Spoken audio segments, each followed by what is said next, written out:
नमस्कार. आवाज माझा वृत्तवाहिनीत आपल्या सगळ्यांचं स्वागत. वेळेच्या काही ठळक घडामोडींकडे. मराठी भाषा सर्वांना एकत्रित ठेवणारा समान धागा. मुख्यमंत्री एकनाथ शिंदे. कावेसर भागात बेकायदेशीररित्या वृक्षतोड करणाऱ्या विकासकावर गुन्हा नोंद करण्याची मागणी. आणि एसटीचे सेवानिवृत्त कर्मचाऱ्यांचं निषेध आंदोलन. मराठी भाषा ही आपली संस्कृती, परंपरा आणि इतिहास आहे. मराठी माणसाचे धडाडी संघर्ष सर्वांनाच ठाऊक आहे. त्यातूनच मराठी माणूस मोठा होतो. या मराठी विश्व संमेलन 2024च्या माध्यमातून जगभरातील मराठी माणसांना एकत्रित येता आलंय. म्हणूनच मराठी भाषा सर्वांना एकत्रित ठेवणारा समान धागा आहे, असे उद्गार राज्याचे मुख्यमंत्री एकनाथ शिंदे यांनी आज नवी मुंबई इथे काढले. विश्व मराठी संमेलन 2024चा उद्घाटन सोहळा नवी मुंबई येथील सिडको प्रदर्शन केंद्र या ठिकाणी संपन्न झाला. त्यावेळेला ते बोलत होते. मुख्यमंत्र्यांनी मराठी भाषा विभागाचे मनपूर्वक अभिनंदन केलं आणि ते म्हणाले की मराठी भाषा आपल्यासाठी अभिमानाची बाब आहे. संत ज्ञानेश्वरांनी पसायदानातून मराठी भाषेचं महत्त्व अधोरेखित केलं होतं. विविध परिसंवाद, नाट्यसंमेलनं, साहित्य संमेलनं अशा विविध माध्यमातून माय मराठीचा गजर सुरू आहे.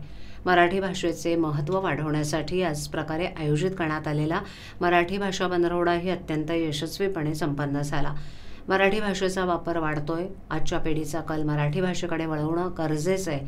मात्र यासाठी मराठी भाषेच्या लेखकांनी आजच्या पिढीची भाषा ओळखून त्याप्रमाणे साहित्य निर्मिती करायला हवी.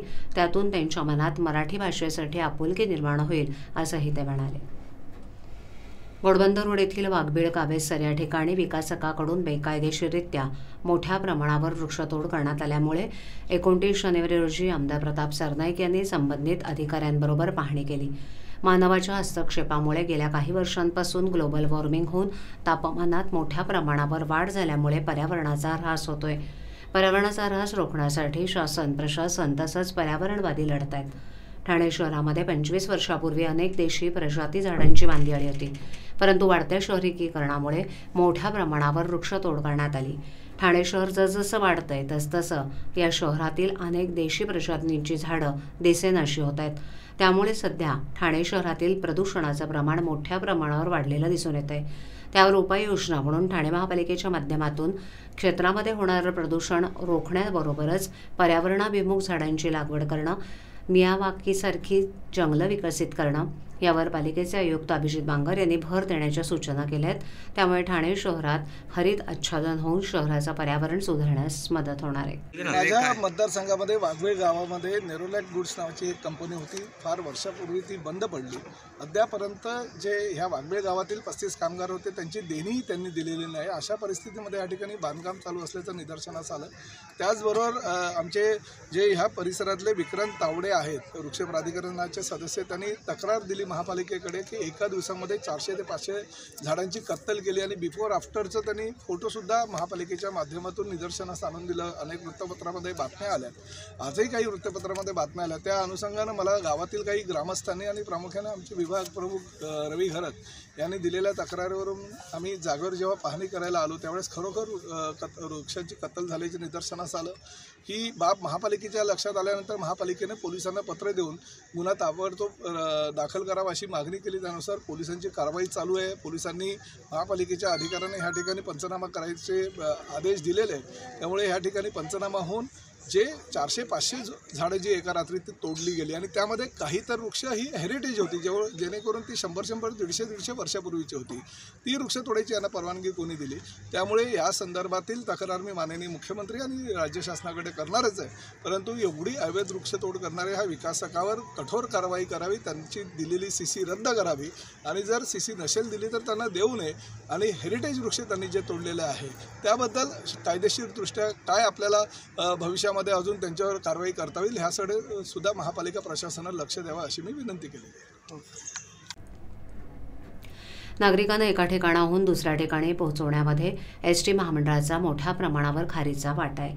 खेड ते तालुका, तालुका ते जिल्हा, जिल्हा ते शहर एसटी महामंडळ मागील अनेक वर्षांपासून प्रवाशांना जोडून ठेवते. परंतु आता याच सेवानिवृत्त कर्मचाऱ्यांनी आता राज्यव्यापी आंदोलन पुकारले. यामध्ये संपूर्ण महाराष्ट्रातील 66,000 कर्मचारी सहभागी झालेत. मुख्यमंत्री एकनाथ शिंदे यांना वारंवार भेटण्याचा प्रयत्न केला, परंतु भेट घडून आली नाही. तसंच शंभूराज देसाई, दादा भुसे, सुधीर मुनगंटीवार, सुरेश खाडे अशा अनेक नेत्यांना भेटून पत्रव्यवहार देखील केला, मात्र अद्याप प्रश्न मार्गी नसल्याची खंत यावेळेला कर्मचाऱ्यांनी व्यक्त केली आहे. अशा परिस्थितीमध्ये शासनाने हे सगळे प्रश्न हे शासनाच्या लेवलला आहे. एस टी महामंडळाला आम्ही किती ओरडलो तरी एस टी महामंडळ काय म्हणे ठीक आहे, ओरडले निघून गेले, परंतु त्यांच्या हातामध्ये काही नाही आहे. जे काय किरकोळ प्रश्न आहेत ते त्यांच्या हातामध्ये आहेत, ते सोडवू. आता मला एमडीने बोलवले आता मी जातो निघाली 12:30 वाजतावरती. तेव्हा त्या दृष्टीनं आपण सगळ्यांनी आमच्या याला प्रसिद्धी द्यावी. आणि हे जे आहेत हे शासनाच्या लेवललाच आहेत. आम्ही शासनाकडे सगळ्या अधिकाऱ्यांना भेटून जाऊ. आजपर्यंत मुख्यमंत्र्यांना भेटण्याचा प्रयत्न केला. दुर्दैवानं साहेबांचं काम त्याचं जास्त हे असल्यामुळं भेट होऊ शकली नाही आहे. पण आम्हाला कल्पना आहे की तुम्ही जर का प्रसिद्धी दिलीत तर निश्चित साहेबांपर्यंत आमची ओरड पोचेल आणि साहेब आम्हाला बोलवतील आणि आम्हाला आमच्या गाड्या ऐकून घेतील आणि काहीतरी मार्ग काढतील. अशी मी साहेब शासनाच्या वतीनं शासनाला साहेबांना तुमच्या वतीनं मार्फत विनंती करतो. एवढी ठाणेकर मालमत्ता करदात्यांसाठी करातील व्याज माफी अभय योजना 31 डिसेंबर 2023 पर्यंत मालमत्ता करावरील 100% व्याज माफ. तसेच 1 जानेवारी ते 15 जानेवारी 2024 या कालावधीमध्ये मालमत्ता करावरील 75% व्याज माफ. त्याचप्रमाणे 16 जानेवारी ते 31 जानेवारी 2024 या कालावधीमध्ये मालमत्ता करावरील 50% व्याज माफ. तरी सदर व्याज माफीच्या अभय योजनेचा ठाणेकर करदात्यांनी लाभ घ्यावा. महानगरपालिकेच्या कोणत्याही संकलन केंद्रावर कर भरण्याची सोय आहे. एटीएम, डेबिट, क्रेडिट कार्डद्वारे कर भरण्याची सुविधा उपलब्ध करून देण्यात आली आहे. सोमवार ते शनिवार या दरम्यान सकाळी 10:30 ते सायंकाळी 5 वाजेपर्यंत संकलन केंद्राची वेळ असून करदात्यांच्या सोयीसाठी रविवारी संकलन केंद्र सकाळी 10:30 ते दुपारी 1:30 वाजेपर्यंत सुरू ठेवण्यात येत आहे. यासोबतच ठाणे महानगरपालिकेच्या propertytax.thanecity.gov.in या संकेतस्थळावर ऑनलाईन पद्धतीने मालमत्ता कर भरण्याची सुविधा उपलब्ध करून देण्यात आली आहे. तसेच गुगल पे, फोन पे, पेटीएम आणि भीम ॲपद्वारे आपला कर सुलभतेने जमा करू शकता. ठाणे महापालिका क्षेत्रातील सर्व करदात्यांना विनंती आहे की आपण या व्याज माफी अभय योजनेचा जरूर लाभ घ्या आणि आपला मालमत्ता कर लवकरात लवकर महापालिकेमध्ये जमा करून महापालिकेस सहकार्य करा. धन्यवाद. पाण्याचे 95% नमुने हे पिण्यायोग्य असावेत असा मानक आहे. या मापदंडात ठाणे महापालिका सपशेल अपयशी ठरल्याचं समोर आलंय. पालिकेकडून घराघरात पुरवठा केल्या जाणाऱ्या पाण्याची गुणवत्ता सलग दुसऱ्या वर्षी घसरली आहे. पाणी विभागातून वितरित होणारं पाणी 93% तर साठवण टाक्यांमधून पुरवठा होणारं पाणी 84% शुद्ध असल्याचा अहवाल खुद्द ठाणे महापालिकेच्या प्रदूषण नियंत्रण मंडळानं प्रसिद्ध केलाय. धक्कादायक म्हणजे विकासात भरारी मारणारी पालिका ठाणेकरांना शुद्ध पाणी देण्यात तब्बल 5 वर्ष बॅकफूटवर गेली आहे. ठाणे महापालिकेच्या प्रदूषण नियंत्रण मंडळातून दरवर्षी वार्षिक अहवाल प्रसिद्ध होतो. या अहवालात प्रथम दर्शनी सर्व काही आलबेल असल्याचं दाखवण्यात आलंय. मात्र त्याचवेळी पाण्याच्या शुद्धतेबाबतचा अहवाल तितकासा चांगला नसल्याचं दिसून आलंय. दरवर्षीप्रमाणे ठाणे महापालिकेनं पिण्याच्या पाण्याची गुणवत्ता तपासण्यासाठी विविध ठिकाणांहून पाण्याचे नमुने घेऊन चाचण्या केल्या. 2022-23 मध्ये वितरण प्रणालीच्या पाण्याचे 13,024 पैकी 93% पाण्याचे नमुने पिण्यायोग्य आणि 7% नमुने पिण्यास अयोग्य असल्याचं आढळून आलं. आरोग्य विभागाद्वारे साठवणूक केलेल्या पाण्याचे नमुने तपासले असता 26,796 नमुने पिण्यायोग्य आढळले आणि 16% नमुने पिण्यास अयोग्य आढळले. पिण्याच्या पाण्याचे 95% नमुने हे पिण्यायोग्य असावेत असा मानक आहे. मात्र या निकषाची पूर्तता करण्यास ठाणे महापालिकेला अपयश आल्यानं या मानकांचा उल्लेख अहवालात करणं प्रशासनानं टाळलं असल्याचं दिसतंय. 2020 ते 2022 पर्यंतचा पाणी अहवाल तपासला असता हे शुद्धतेचे प्रमाण 3% घटलंय.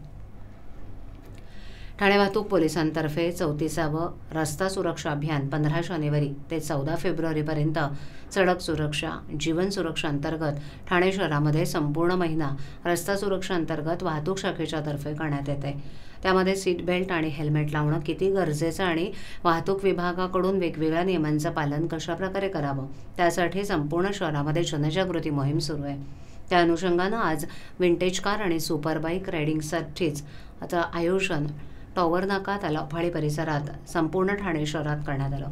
यामध्ये 6 विंटेज कार आणि 70 सुपरबाईकसोबत मोठ्या संख्येनं ठाणेकरांनी उपस्थिती लावली होती. या स्पर्धेत प्रमुख बाईक रायडर देवदत्त नागे, निखिल मुंबईकर, हॅपी सिंग सोबत मराठी सिनेसृष्टीतील कलाकार अंशुमन विचारे, ठाणे वाहतूक शाखेचे ब्रँड अँबॅसेडर मंगेश देसाई तसंच अतिरिक्त पोलीस आयुक्त महेश पाटील, दत्ता शिंदे यांनी फ्लॅग ऑफ केलं. त्यावेळेला वाहतूक शाखेचे उपायुक्त विनयकुमार राठोड, डीसीपी गणेश गावडेंसोबत पोलीस कर्मचाऱ्यांनी बाईक रॅलीमध्ये जनजागृती करून आनंद व्यक्त केला. ब्लॉग आणि रील आणि फोटो काढणाऱ्या जनजागृती केली आणि सहभाग घेतला त्यांना विशेष बक्षिसं देखील देण्यात येणार आहेत.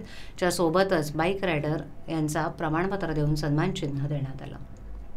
आम्ही केवळ हाच आवाहन करणार आहे सर्वांना की हेल्मेट, सीट बेल्ट त्याचबरोबर ट्रॅफिकचे रूल्स हे फॉलो करणे अत्यावश्यक आहे. केवळ आपण आपलं स्वतःला सुरक्षित नाही करत आहे, आपल्या देशाचे, आपल्या परिवाराचे उज्ज्वल भवितव्यासाठी ते अत्यावश्यक आहे. आपल्यासाठी, आपल्या आजूबाजूच्या नागरिकांसाठी ते आवश्यक आहे. सर, आज तुम्ही बाईक रायडिंग केली आहे, काय अनुभव वाटला पूर्ण ठाणे शहरामध्ये? खूप सुंदर अनुभव होता. प्रत्येक ठिकाणी लोकांनी खूप चांगला प्रतिसाद दिला. सगळ्यांनी प्रत्येक ठिकाणी स्वागत केलं आणि लोकांना खूप आनंद झाला. कारण एवढ्या महागड्या बाईक्स आहेत, सगळ्या एकत्र पाहून रूल्स फॉलो करत अतिशय शिस्तबद्ध पद्धतीने जाताना लोकांनासुद्धा खूप आनंद वाटला. त्याबद्दल त्यांचंही मनपूर्वक आभार. वाहतूक विभागाकडून एक रील बनवण्याचं आयोजन देखील करण्यात आलेलं आहे. मी आपल्या निमित्ताने 2 कॉम्पिटिशन्सबद्दल मी माहिती देणार आहे. एक आहे फोटोग्राफी कॉम्पिटिशन, ज्यामध्ये ॲमेच्युअर किंवा प्रोफेशनल फोटोग्राफर्स हे भाग घेऊ शकतात.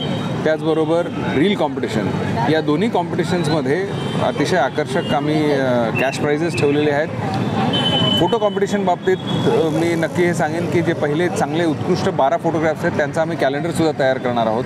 आणि ह्या रील कॉम्पिटिशनमध्ये किंवा फोटोग्राफी कॉम्पिटिशनमध्ये ट्रॅफिक संबंधाने जे विषय आहेत त्याच्यावर हे फोटोग्राफी आणि रील कॉम्पिटिशन आधारित.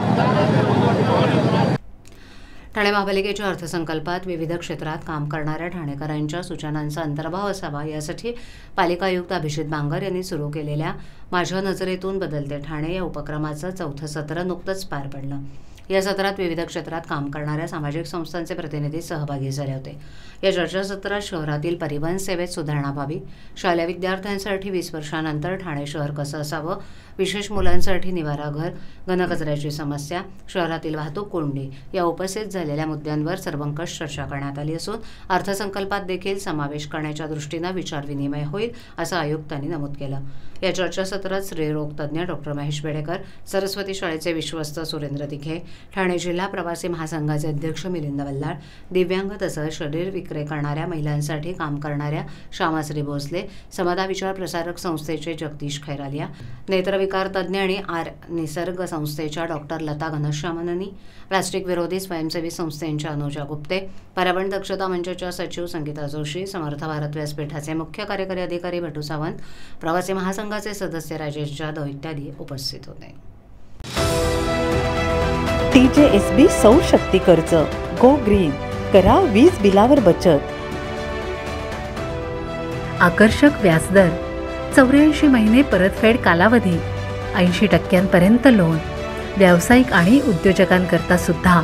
अधिक माहितीसाठी तुमच्या जवळच्या शाखेला भेट द्या किंवा संपर्क साधा 1800-223-466 आणि 1800-266-3466.